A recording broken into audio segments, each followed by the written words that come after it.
Open your eyes, your mind, your heart. Let's have a school choice conversation. Open your eyes, your mind, your heart. Let's have a school choice conversation. Hello and welcome to Choice Conversations. My guest today is Halli Faulkner, National Policy Director with the American Federation for Children. And the American Federation for Children has released its 2017-2018 School Choice Guidebook. Halli, welcome. And tell us about the new guidebook. It's loaded with facts, figures, and rankings of private school choice programs. Yeah, thanks, Paul. I'm really happy to be here. I will say, on behalf of the whole AFC team, we're super excited to publish this guidebook. We've been compiling the information in it ever since January, and it spans all of the 54 private school choice programs across the country. We're really hoping more than anything, the guidebook can serve as a tool for states that want to improve their private school choice programs. Maybe some states want to create new private school choice programs. And so we're hoping that the guidebook can really help people in crafting really strong programs to serve kids and families in their states. So paint us the big picture of private school choice here in America. I know since 2000 that growth of private school choice has been very impressive.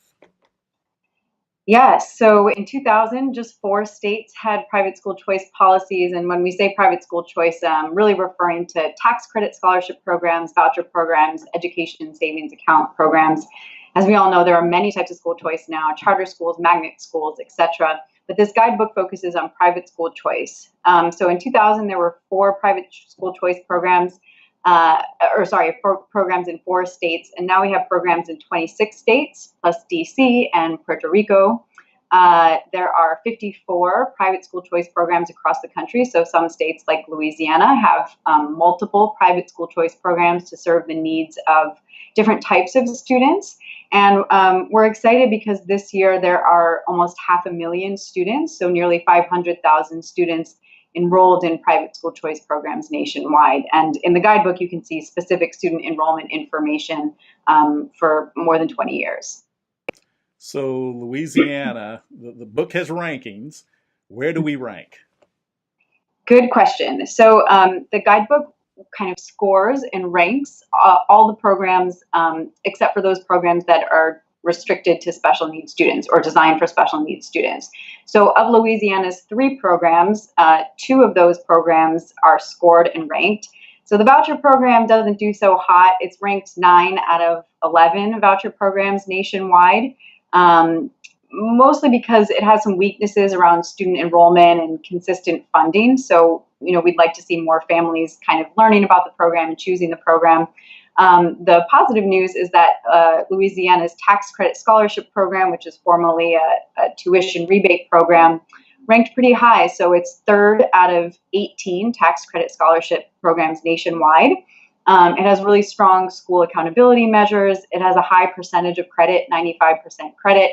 It also has some really impressive accountability measures for scholarship granting organizations. So, we're excited about that kind of model law coming out of Louisiana and hoping that it can grow over time with more and more students and families enrolled and, using the scholarships to choose the schools that fit their needs. Now, one interesting section of the guidebook was the highlighting of newer private school choice programs, and I was particularly interested in Puerto Rico with their experience coming out of Hurricane Maria. Of course, we had the Katrina experience now, 13 years ago. Can you talk about that? Yeah, I'm actually pretty excited about the 2 new programs as well. So in 2018, there are 2 areas, I guess, that passed new private school choice laws. So one was Florida, which passed their Hope Scholarship program for students who have experienced bullying or harassment, kind of revolutionary approach to school choice. And then, as you mentioned, passed in 2018 in the wake of Hurricane Maria, a law that creates both a charter school program and a voucher school program or voucher scholarship program in Puerto Rico. And we've been talking with people on the ground in Puerto Rico and really just hearing from parents how kind of excited they are in Puerto Rico that, their kids will kind of in the wake of this tragedy, have new school options much in the same way that, families did in New Orleans. And then a very interesting part, I was kind of glad to see it in the guidebook, this section, private school choice, myths versus facts. And, we are always running across a lot of myths about school choice. So why did you put that in the book, and how do you think it'll be received?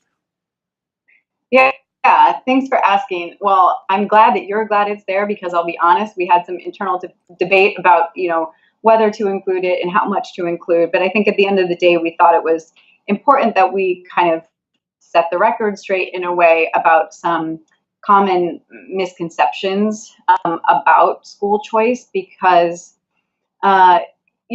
so often I think the media gets it wrong, and then that trickles down to kind of parents and families.